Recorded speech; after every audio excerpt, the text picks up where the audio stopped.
Chris, that's a good point to move on to the Defence Secretary, Sir Michael Fallon. His job today was not to defend the country, but the Manifesto. And I spoke to him this afternoon and asked if I had somehow missed the costings section of the document. Well, what you missed are the kind of wild promises we saw from Labour and, all that extraordinary billions more to be borrowed and so on.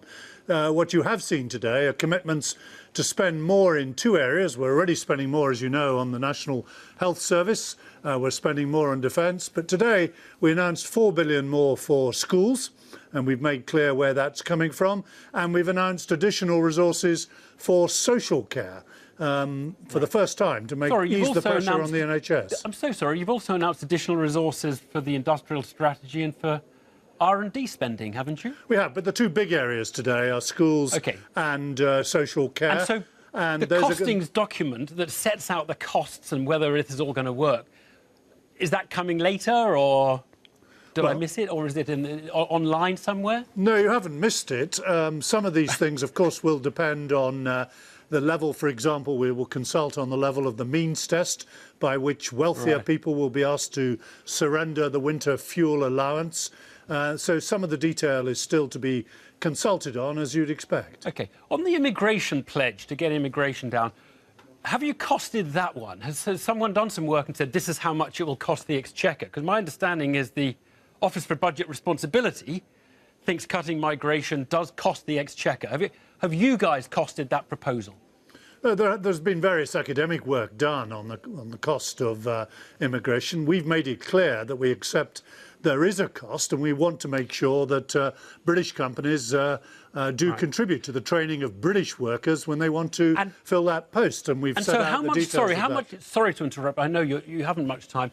How much is it going to cost the Exchequer to get immigration down by 2/3 from its current level?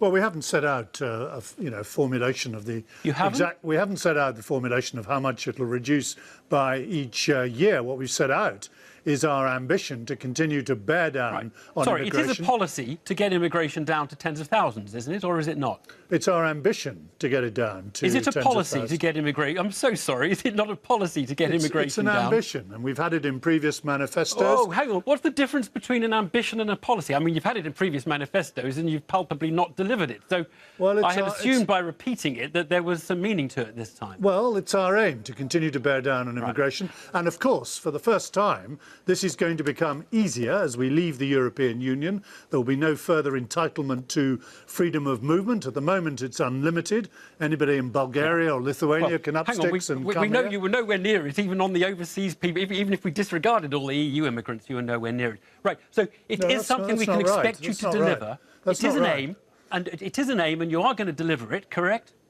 It is an aim, and we intend to continue to aim to reduce the level of immigration as we've set out. So, Michael, this is sounding a little bit weak, if I may say. So, I thought your policy was to get immigration down to the tens of thousands. It sounds like it isn't your policy at all. It is. It's our aim. I've said that. It's in our manifesto. Well, if you've said it, you've just now repeated. Right. OK. And we will get it done. Have you costed that proposal? That's my point. You've blamed Labour for not costing all theirs. Now, have you costed that proposal, because the OBR says it will cost money? Well, you need to cost proposals where you're proposing to spend billions of pounds in implementing them. But this is going to cost billions of pounds. No, it isn't going to cost billions of pounds. But that's what the OBR says. But how do you know it's not going to if you haven't costed it? The OBR doesn't say it's going to cost billions of pounds, with great respect. Now, if you're going to nationalise an industry, clearly there's going to be an enormous cost to that, and we're entitled to ask what that cost is. OBR, we are going to start controlling, managing properly. We're going to manage properly the number of people coming into this country. The OBR models different migration scenarios, and there are billions of pounds of national income difference between those models, and that translates to billions of pounds of Exchequer difference between those different migration assumptions.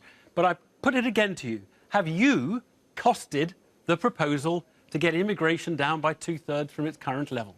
No, we've not costed because we Okay. don't know specifically what year we're going to reach that point of reducing to exactly tens of thousands. But we've set out today, and you keep interrupting me, we've set out today the additional charge we're going to impose on British companies when they are employing other workers where British people could be taking those jobs. So we will be ensuring that there is some payment towards those costs. It sounds like a pledge made in the morning is turned into a somewhat vague aim that doesn't need costing by the afternoon.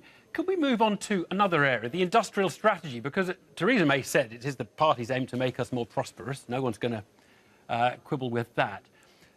The thing that is going to do that is the industrial strategy. Now, can you just in a sentence say what the industrial strategy is? You have a few pages on it. I was troubled to sort of myself boil it down to what is at the centre of it. What do you see as the heart of the industrial strategy? Well, we've set out, actually, our industrial strategy in other documents, and we've been consulting on it. It's a policy of reviving our industries, particularly in regions outside London, and ensuring we have the skills base and the focus on the new technologies that will strengthen our economy and ensure that we continue to earn our place in the world. And it covers everything from shipbuilding to investment in digital, and a revival through our city deals of the relationship between central government and the mayors in the regions. What is the actual policy, though? You've outlined the objective, and I understand the objective. What is the tool that is going to revive, without very much money, because you've said it's not going to be much money, what is the tool that is going to actually deliver a new industrial strategy, or new industries, or revived industries in those areas? Well, one of the principal tools is there's the relationship, as I said, between central government and local government. For the first time, empowering particularly the mayors in their regions, but also the cities of our country, empowering them with local budgets so that they can prioritise in their own areas and make the choices that are needed between improving the infrastructure, between improving the human capital, and to decide which of the industries they want to see grow in their particular areas and to focus on them. Now, that work is already underway. We're consulting on the detail, but this is built around investment in the new technologies, a revival of manufacturing, and an unerring emphasis on skills. OK. Can I ask you, changing the subject, would you say we've had strong and stable government for the last 2 years, between this election and the last election? Well, we've had a relatively small majority in Parliament, and we've had to deal with the aftermath of the referendum result. Now, we need to get through implementing the referendum, and we need to get on beyond Brexit to build a stronger and fairer Britain. And that is why we need a stronger and more stable government for Theresa May to deal with both those challenges. I think most people looking back over the last couple of years would consider it among the two most unstable years since the Second World War in the history of this country. And I just wonder why we should believe you when you say you're going to be strong and stable this time, as opposed to the coalition of chaos or whatever your slogan is, when you used the same formulation only 2 years ago before inaugurating two of the most unstable years that anyone can remember.